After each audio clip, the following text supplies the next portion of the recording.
Tuan-tuan, orang pertama yang kita ingat bila kita masuk syurga siapa, tuan? Siapa?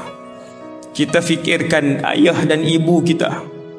Yang kedua, isteri dan anak-anak kita, ahli keluarga kita.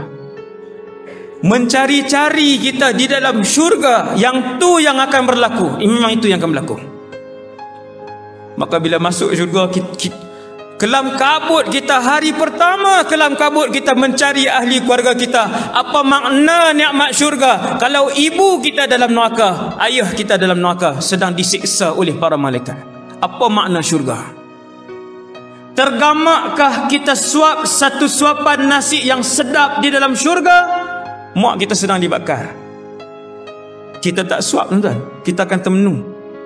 Wahai orang-orang yang beriman, pelihara diri kamu, wa ahlikum, dan ahli keluarga kamu daripada api neraka Allah.